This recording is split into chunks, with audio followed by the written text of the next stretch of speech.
ele foi assim, ele foi da primeira turma daqui, né, de Araçatuba. Aí eu acho que pouco tempo depois ele já foi contratado, ele começou a dar aula, e aí depois eu acho que o professor Aldrovandi trouxe o professor Zerlotti para começar a parte de pesquisa aqui em Araçatuba, para dar um boom, né, para evoluir na parte de pesquisa também. O professor Zerlotti veio dos Estados Unidos. E daí várias pessoas começaram a trabalhar, né, interessadas em começar a desenvolver as pesquisas, e o professor Zerlotti veio com as técnicas histoquímicas, que era o que ele fazia. E aí, depois de todo mundo, quem ficou foi o meu pai e o professor Holland, o tio Roberto. Então, aí foram os dois que ficaram, né, eles eram vários, mas aí até o professor Zerlotti falava que foram, né, as duas sementes que ele conseguiu plantar aqui na faculdade. E aí, o meu pai trabalhando com o reparo alveolar em ratos, o modelo de incisivo, que é o modelo que, no final, depois todo mundo que faz esse modelo, ele até hoje todo mundo utiliza, né, nas pesquisas, de alguma maneira passou por aqui também, né, aprendeu a fazer aqui. E o professor Holland, que trabalhou com a parte de reparo pulpar, né, trabalhou com os cães. E aí, na época, eu me lembro, a minha mãe contava isso, que o professor Zerlotti, depois ele encerrou as atividades e foi embora, mas ele queria que um deles defendesse. E aí foi o meu pai que fez a defesa, né, da tese dele de doutorado, em 1964, e foi justamente porque o professor Zerlotti queria encerrar, né, antes de sair, e aí o meu pai que fez a defesa. Naquela época, né, era uma dicotomia e era uma coisa muito separada, clínica e básica.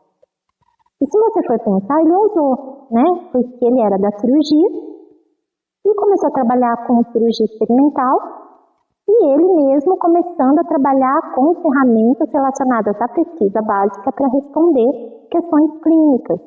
E era uma coisa que no começo não fazia muito sentido, né? E fazendo mesmo, eu acho que uma trajetória nessa área que depois acabou se tornando até referência para as outras pessoas da área de cirurgia que de alguma maneira acabaram passando por aqui. Então, como o curso daqui da pós-graduação foi o primeiro curso de cirurgia, isso, assim, foi muito importante porque grandes nomes da cirurgia do país todo passaram por aqui. As referências dele, né, ele sempre falava bastante. O professor Aldrovandi, trouxe o professor Zerlotti, que foi o orientador dele. Ele falava do Dr. Rui, que eu chamo de tio Rui, né, que foi a pessoa também que idealizou, eles trabalharam juntos, mas meu pai sempre como um discípulo dele também, na parte da pós-graduação, e eu acho que eles foram construindo essa história dentro da cirurgia, né, e eu vejo, assim, tudo que ele fez naquela época, eu vejo, assim, que foi um divisor de águas. Eu vejo ele, assim, como sendo realmente uma inspiração para mim. Eu não consigo retratar meu pai se não seja como se fosse uma inspiração para mim, do ponto de vista da maneira como ele soube lidar com as atividades de pesquisa, com a atividade dele acadêmica.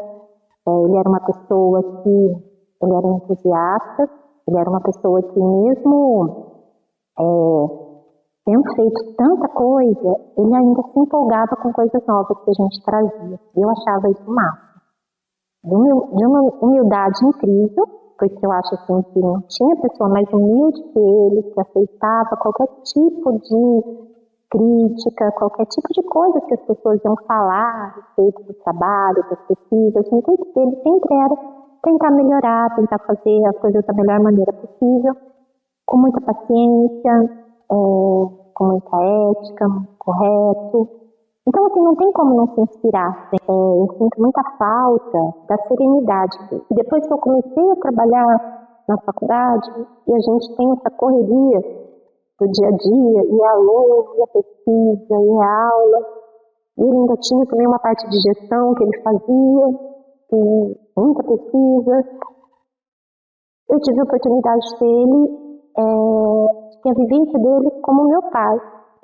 E aí a minha admiração aumenta ainda mais, porque eu imagino como ele era dedicado a tudo isso e como ele conseguia ser o melhor pai do mundo.